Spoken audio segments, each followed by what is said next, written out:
اکبر کی دعوت سے دامن اسلام میں داخل ہوتے ہیں۔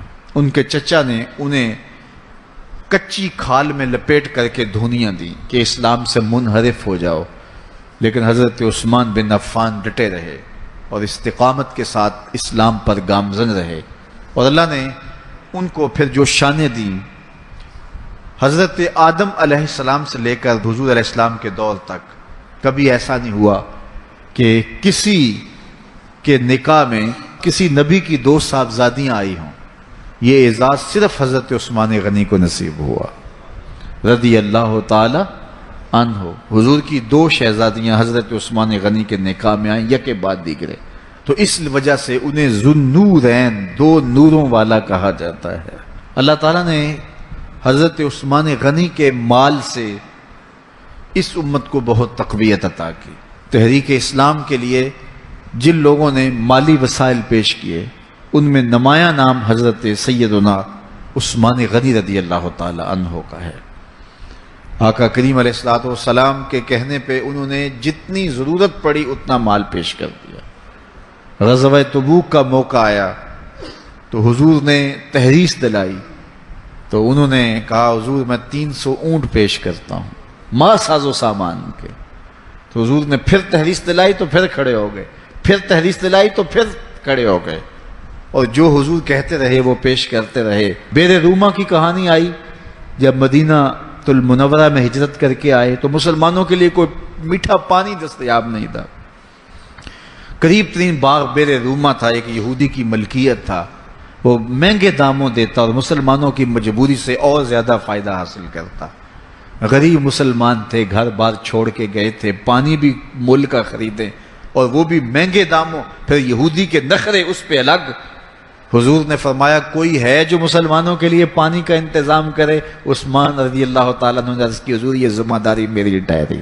بیر روما آج بھی وقف ہے، اور اس کی جتنی بھی جائیداد ہے، املاک ہے، اور ارد گرد جو مزرعہ ہے، یہ باغات ہیں، باقاعدہ آج بھی حضرت عثمان غنی کے نام کا بینک میں اکاؤنٹ کھلا ہوا ہے، اور اس کی ساری کمائی ان کے نام جمع ہوتی ہے اور پھر نیکی کے کاموں کے اندر صرف ہوتی ہے۔ عثمان غنی کا وہ وقف آج بھی جاری ہے اور اس سے دنیا آج بھی فیض پا رہی ہے۔ مسجد نبوی میں جب لوگوں کا ہجوم بڑھا تو حضور نے فرمایا کہ کون ہے اس کی توسیع کرے؟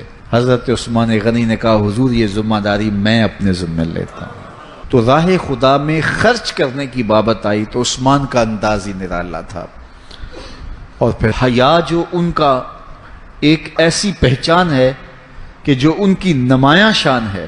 حضرت عثمان غنی رضی اللہ تعالیٰ عنہ کا جب آخری وقت آیا تو آپ جانتے ان کا پانی بند کر دیا گیا تھا، مدینے پر بلوائیوں نے قبضہ کر لیا، اور 40 دن تک حضرت عثمان غنی پر پانی بند رہا، گھر میں محصور ہو گئے۔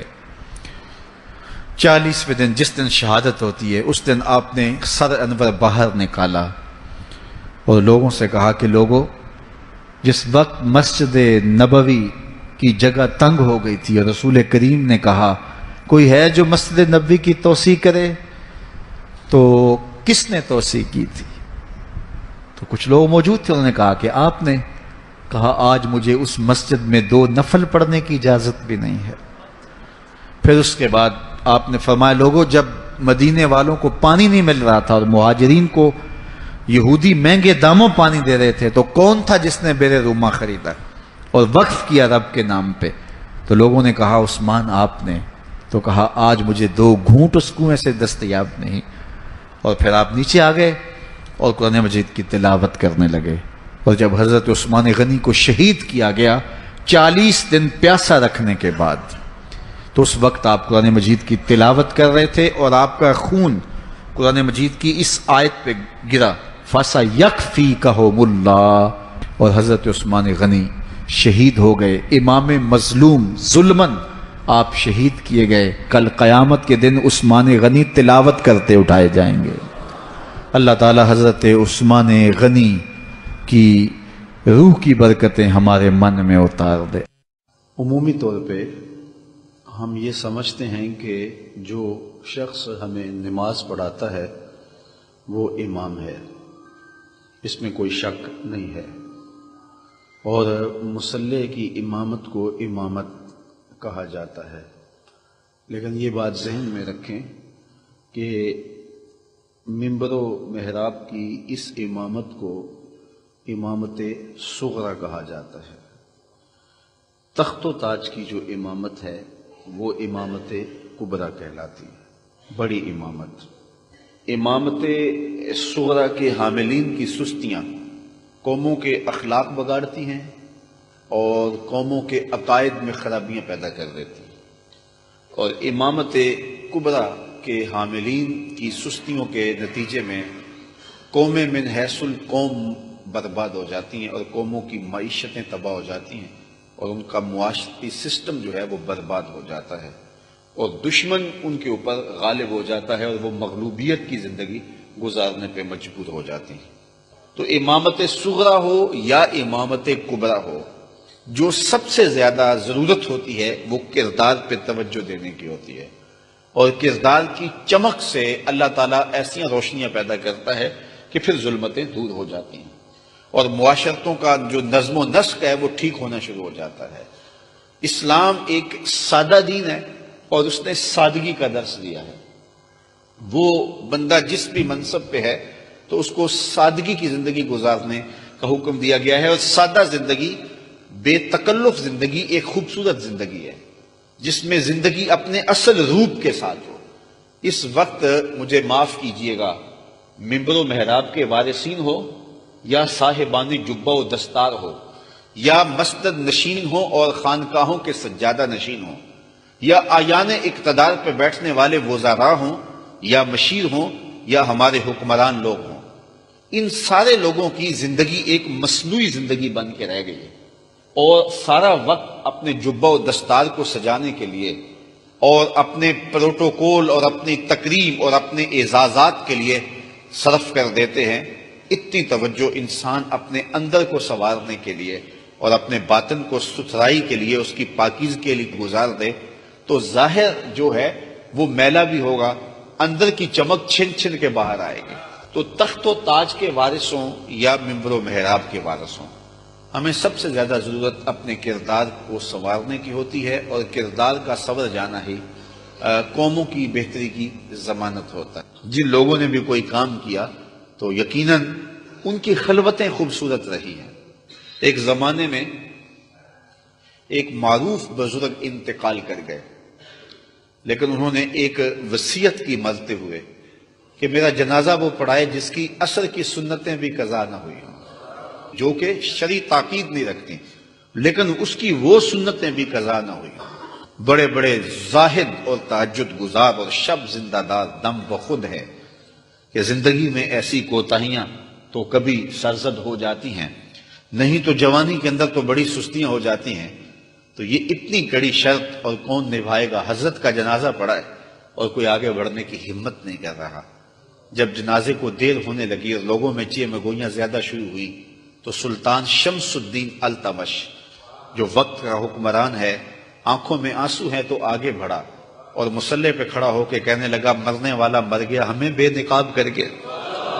یہ تھے حکمران، اور پھر ان کا جو روپ تھا دشمنوں پر اور ان کی جو قوت تھی دشمنوں پر، یہ ان کے کردار کی چمک تھی۔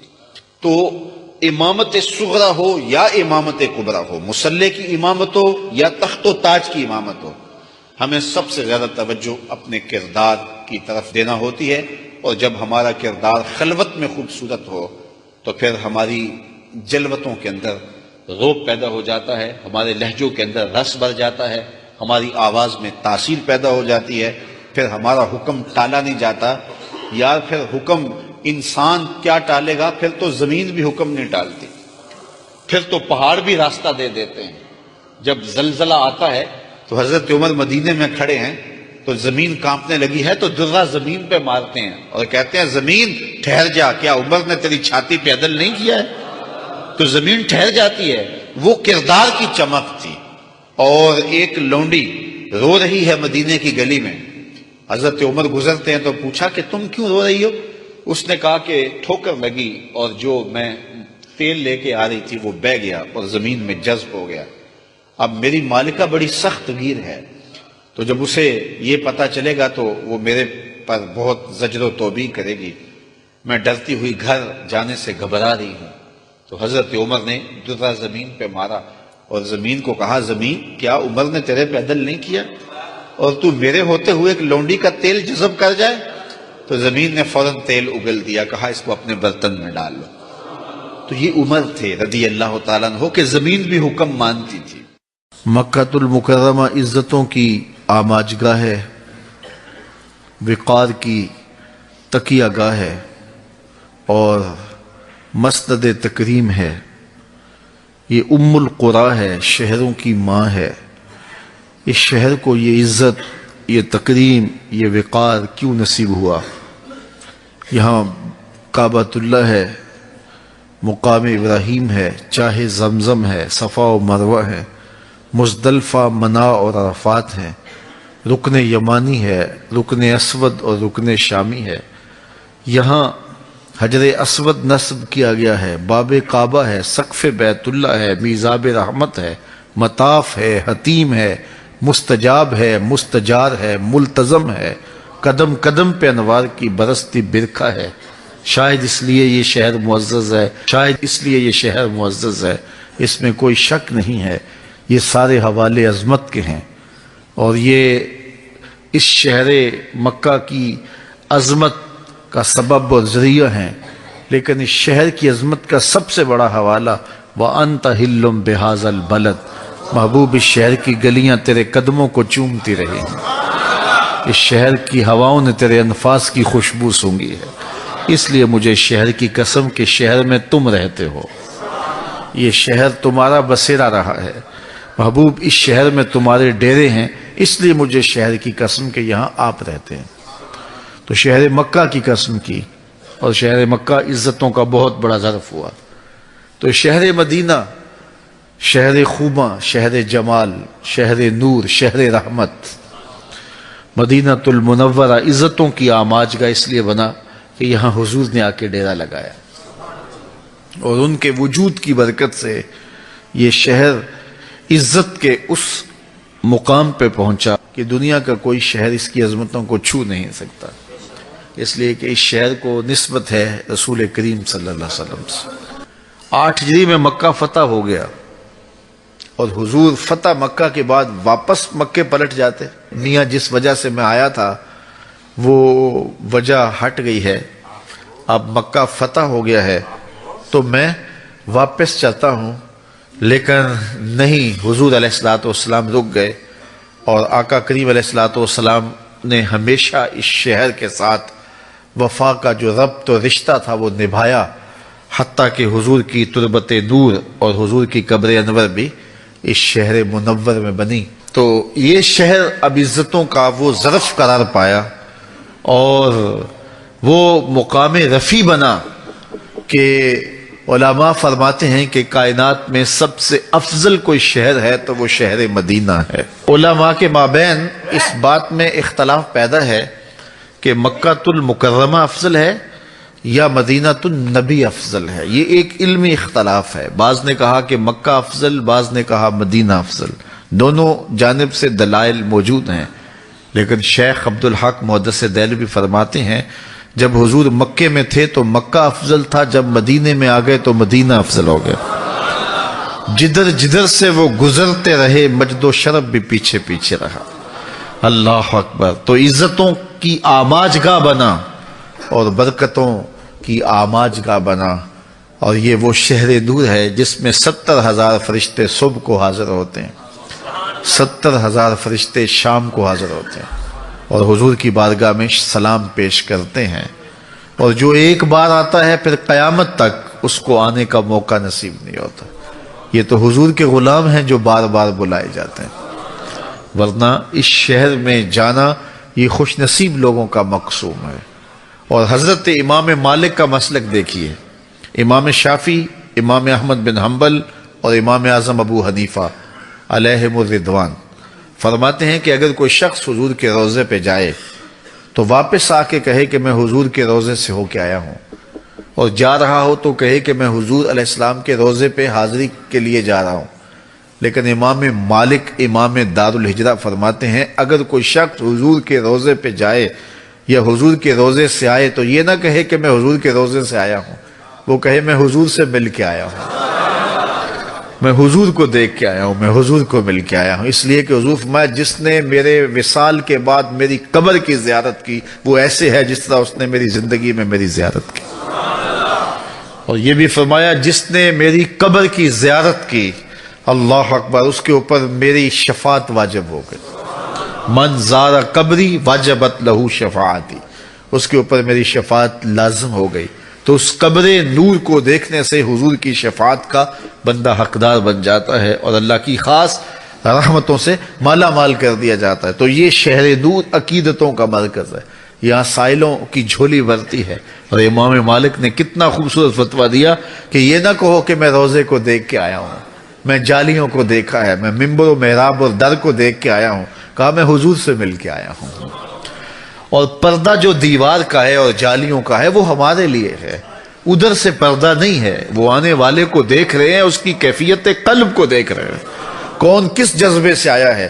اور اگر جانے والے کی آنکھیں بینا ہوں اور بصیرت کے اجالے اسے نصیب ہوں تو پردہ اس کے لیے بھی نہیں ہوتا، پردے ہٹا دیے جاتے ہیں اور جانے والے کو بارگاہ ناس کے اندر جو ہے وہ پیش کر دیا جاتا ہے، اور جب زائر وہاں جاتا ہے تو یقیناً اللہ اکبر وہ بہت سارے سوالات، بہت سارے دکھڑے، بہت ساری کہانیاں لے کے جاتا ہے کہ حضور کی بارگاہ میں یہ بھی عرض کروں گا، یہ بھی عرض کروں گا، یہ بھی عرض کروں گا، لیکن جب اس بارگاہ میں حاضری کا شرف ملتا ہے تو سارے سوال بھول جاتے ہیں، کوئی سوال ہی یاد نہیں رہتا، دکھ درد کے ماروں کو غم یاد نہیں رہتے جب سامنے آنکھوں کے غم خار نظر آئے۔ جب حضرت عثمان غنی رضی اللہ تعالیٰ عنہ کا محاصرہ کر لیا گیا اور یہ خلافت کا آخری آپ کا دور ہے، 82 سال کی عمر تھی اس وقت آپ کی، اور یہ تاریخ کا دردناک باب ہے کہ حضرت عثمان غنی پر 40 دن تک پانی بند رہا۔ وہ ایک منصوبہ تھا، 3 لوگ 3 مختلف شہروں سے چلے، مصر سے، کوفے سے اور بصرے سے، 1,000 آدمی لے کر کے، اور مدینہ المنورہ میں پہنچ کر کے حضرت علی المرتضیٰ سے ملے، ام المومنین سیدہ عائشہ سے ملے، کبار اصحاب سے ملے۔ تو جو انہوں نے کہا تو انہوں نے ان کو کہا کہ نہیں ایسی کوئی بات نہیں، فہمائش کر کے واپس بھیج دیا۔ حضرت عثمان غنی رضی اللہ تعالیٰ عنہ پر اقربا پروری کا الزام عائد کیا تھا، تو انہوں نے کہا کہ کوئی ایسی بات نہیں ہے۔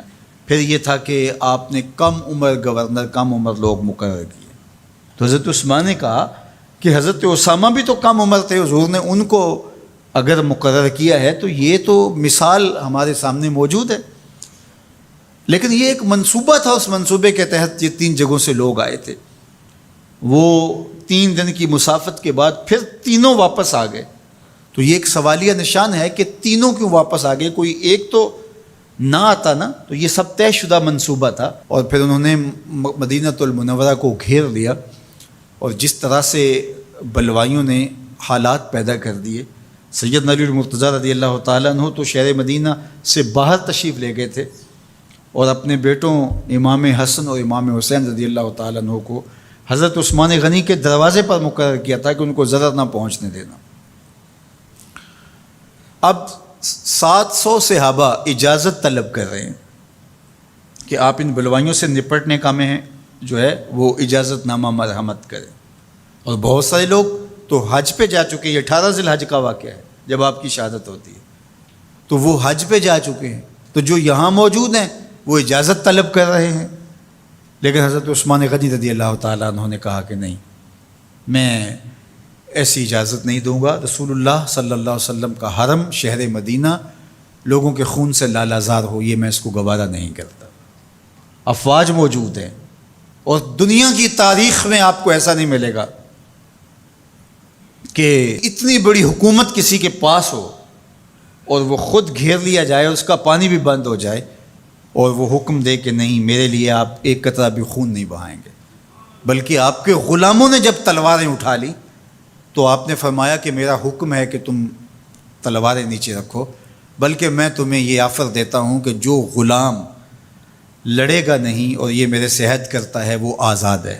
حضرت ابو ہریرہ رضی اللہ تعالیٰ عنہ، حالانکہ یہ پڑھنے پڑھانے والے لوگ تھے، تعلیم و تعلم سے ان کا تعلق تھا، لیکن وہ بھی تلوار لے کے حضرت عثمان غنی کے دفاع میں آگے، لیکن حضرت ابو ہریرہ رضی اللہ تعالیٰ عنہ کو بھی حضرت عثمان غنی روک دیتے۔ مالک بن اشتر کہنے لگا کہ ہم آپ کی دستبرداری کے خواہاں ہیں، آپ خلافت سے دستبرداری اختیار کر لیجئے۔ تو حضور علیہ الصلوۃ والسلام کے اس جان نثار صحابی نے، حضرت عثمان غنی نے فرمایا یہ نہیں ہو سکتا۔ دستبردار کیوں نہیں ہوئے؟ لگتا تھا یہ سب سے زیادہ آسان تھا، لیکن حضور نے ارشاد فرمایا تھا اے عثمان، تمہیں اللہ ایک قمیض پہنائے گا، لوگ اس کو اتارنا چاہیں گے، تم کبھی نہ اتارنا۔ تو اس سے مراد خلافت کی قمیض ہے، اور ان کی شہادت کی خبر بھی اللہ کے محبوب علیہ السلام نے دی تھی، اور اگر آپ دستبردار ہو جاتے تو یہ ایک کھلونا بن جاتا، بازیچہ بن جاتی خلافت۔ چند آدمیوں کے پریشر سے خلافت سے دستبرداری کرنا پڑتی۔ اچھا، ایک یہ سوال بھی پیدا ہوتا ہے، چند باغی تھے، ان کو کس طرح کچل دیا جاتا؟ لیکن حضرت عثمان غنی یہ نہیں چاہتے تھے۔ ایک تو یہ کہ مدینے کی حرمت پامال نہ ہو، اور دوسرا پورے عالم اسلام کو آگ لگانے کا جو منصوبہ تھا، 3 مختلف شہروں سے 1,000 آدمی لایا گیا ایک منصوبے کے تحت، اور انہیں لاشیں چاہیے تھیں، اور جو ان کے پیچھے کام کر رہے تھے نادیدہ ہاتھ، ان کا منصوبہ یہ تھا کہ یہاں سے مختلف سمتوں میں، یہ تینوں شہر مختلف سمتوں میں تھے، تینوں سمتوں میں جب لاشیں جائیں گی تو پورے عالم اسلام کو ہم جو ہے وہ خانہ جنگی کی آگ میں دھکیل سکیں گے۔ تو حضرت عثمان غنی ان سازشوں سے آگاہ تھے، تو سب سے اہون اور آسان یہ تھا کہ قربانی پیش کر دی جائے، اور پھر انہوں نے سن بھی رکھا تھا کہ 2 شہید ہیں، شہید تو انہوں نے بہرحال ہونا ہے، تو لہٰذا میں خلافت سے دستبردار بھی نہیں ہوں گا، اور شہر مدینہ کی حرمت بھی پامال نہیں ہونے دوں گا، اور تیسری بات یہ ہے کہ میں خود مظلوم شہید کر دیا جاؤں۔ تو وہ آپ نے یہ گوارا کر لیا۔ تو 18 ذوالحج تھا، جمعہ کا ہی دن تھا، اور حضرت عثمان غنی رضی اللہ تعالیٰ عنہ روزے سے تھے، عصر کا وقت تھا، قرآن مجید کی تلاوت کر رہے تھے۔ حضرت امام حسن، امام حسین اور حضرت عبداللہ بن زبیر اور دیگر لوگ آپ کے دروازے پہ پہرا دے رہے تھے، لیکن باغی پچھلے گھر سے دیوار پھلانگ کے آپ کے گھر میں داخل ہوئے اور تلوار سے وار کیا۔ آپ کی زوجہ حضرت نائلہ آگے بڑھیں اور ہاتھ سے روکنا چاہا، آپ کی انگلیاں کٹ گئیں۔ پھر دوسرا وار کیا تو حضرت عثمان غنی رضی اللہ تعالیٰ عنہ کا دایاں ہاتھ کٹ کے گر گیا۔ حضرت عثمان غنی رضی اللہ تعالیٰ عنہ نے افسوس کیا اور کہا کہ تم نے وہ ہاتھ کاٹ دیا جس سے میں وحی کی کتابت کیا کرتا تھا۔ پھر اس کے بعد آپ پر 9 وار کیے گئے اور آپ کو شہید کر دیا گیا، اور آپ کا خون قرآن مجید پڑھتے ہوئے اس آیت پہ گرا، فَسَيَكْفِيكَهُمُ اللَّهُ وَهُوَ السَّمِيعُ الْعَلِيمُ۔ تو حضرت عثمان غنی رضی اللہ تعالیٰ عنہ مظلوم شہید کیے گئے، بھوکے اور پیاسے شہید کیے گئے، ظلماً شہید کیے گئے۔ حضرت عبداللہ بن عمر رضی اللہ تعالیٰ عنہ فرماتے ہیں کہ حضور فتنوں کا ذکر کر رہے تھے کہ فتنے ہوں گے، بہت بڑے فتنے ہوں گے۔ تو ایک شخص نے چادر اوڑھی ہوئی تھی، اور وہ مجلس واعظ کے قریب سے گزرا جہاں حضور کچھ ارشاد فرما رہے تھے، تو آقا کریم نے اشارہ کر کے کہا اس دن یہ شخص حق پہ ہوگا۔ عبداللہ بن عمر کہتے ہیں کہ میں اٹھا اور جا کے دیکھا تو وہ حضرت عثمان تھے۔ تو میں نے حضرت عثمان کے چہرے کو پکڑ کے تھوڑا سا حضور کی جانب کیا، اور میں نے کہا حاضہ حضور، یہ اللہ کے محبوب فرمایا ہاں یہی، جب فتنے ہوں گے تو فرمایا یہ حق پہ ہوگا۔ تو حضرت عثمان غنی رضی اللہ تعالیٰ عنہ حق کی راہوں کے مسافر، جنہیں حضور کی زبان سے شہید کہا گیا، اور شہید کسی کا انجام ہوتا ہے، تو حضور نے فرمایا یہ شہید ہوگا۔ شہید وہی ہوتا ہے جو بحالت ایمان اس دنیا سے راہ خدا میں اپنی جان قربان کرے۔ فرمایا فَإِنَّمَا عَلَيْكَ نَبِيٌّ وَصِدِّيقٌ وَشَهِيدَانِ، اے پہاڑ رک جا، تو جانتا نہیں تیرے اوپر اللہ کا ایک نبی ہے، ایک صدیق ہے اور 2 شہید ہیں۔ تو حضرت عثمان غنی رضی اللہ تعالیٰ عنہ عظمتوں کے مینار، اللہ اکبر۔ تو یہ حضرت عثمان غنی رضی اللہ تعالیٰ عنہ کا یہ کارنامہ تھا کہ آپ نے اپنی جان پیش کر کے امت کو جو ہے وہ فتنوں سے محفوظ کر لیا اور امت کو بچا لیا۔ حضرت عثمان غنی رضی اللہ تعالیٰ عنہ پہ کروڑوں رحمتیں، کروڑوں سلام. ہم آپ کی عظمت کو سلام پیش کرتے ہیں، عقیدتوں کا خراج پیش کرتے ہیں. حضور کی خدمت میں ایک جنازہ لایا گیا اور حضور سے عرض کی گئی حضور اس شخص کا جنازہ پڑھا دیجئے، تو حضور نے انکار کر دیا، کہا میں جنازہ نہیں پڑھاؤں گا. تو صحابہ نے عرض کیا یا رسول اللہ کبھی ماضی میں ایسا نہیں ہوا، جب بھی کوئی جنازہ لایا جاتا ہے تو آپ جنازہ پڑھا دیتے ہیں اور آپ نے آج انکار کر دیا ہے. تو فرمایا یہ شخص میرے عثمان سے بغض رکھتا تھا اور اس کو اللہ نے بھی اپنی رحمتوں سے محروم کر دیا ہے. حضور نے اس شخص کا جنازہ نہیں پڑھایا جو مبغض عثمان غنی رضی اللہ تعالی عنہ. تو اب آپ اندازہ کیجئے وہ کتنا بدبخت شخص ہے جو حضرت عثمان سے بغض اور دشمنی رکھتا ہے. حضرت عثمان غنی رضی اللہ تعالی عنہ سے اللہ کے محبوب علیہ السلام نے کتنی خوبصورت ارشاد فرمائی، میں اس سے حیا کیوں نہ کروں جس سے اللہ کے فرشتے بھی حیا کرتے ہیں.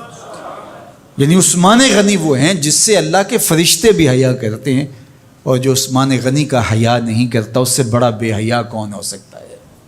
حاکم نے مستدرک کے اندر روایت ذکر کی ہے کہ بہت سارے صحابہ حضور کی بہت ساری خوبیوں کے مظہر تھے، اور سب سے زیادہ حضور کے خلق کے مشابہ حضرت عثمان غنی رضی اللہ تعالیٰ.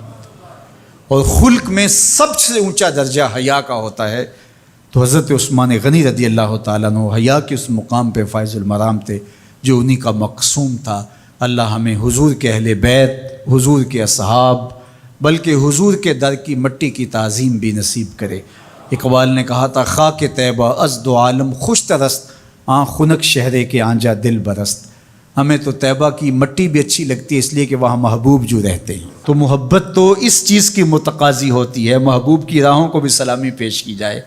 تو جو حضور علیہ السلام کے ساتھ منسوب اتنی وقی نسبتیں ہیں ان کا احترام کیوں نہیں کریں گے. تو حضرت عثمان غنی تو داماد رسول ہیں، حضرت عثمان غنی تو ذوالنورین ہیں، حضرت عثمان غنی تو حضور علیہ الصلوۃ والسلام کے محبوب اور حضور علیہ الصلوۃ والسلام کے پیارے ہیں. ان کو جنت کی بشارت دی گئی ہے، عشرہ مبشرہ میں سے ہیں، 4 جلیل القدر خلفاء میں ان کا نام شامل ہے. اور پھر حضور کی 2 صاحبزادیاں ان کے نکاح میں آقا کریم نے ان کو شہید خود قرار دیا. اور میرے اور آپ کے آقا و مولا نے کہا آج کے بعد کوئی عمل عثمان کو نقصان نہیں دے گا، اور کہا عثمان سے میں حیا کیوں نہ کروں، اس سے اللہ کے فرشتے بھی حیا کر.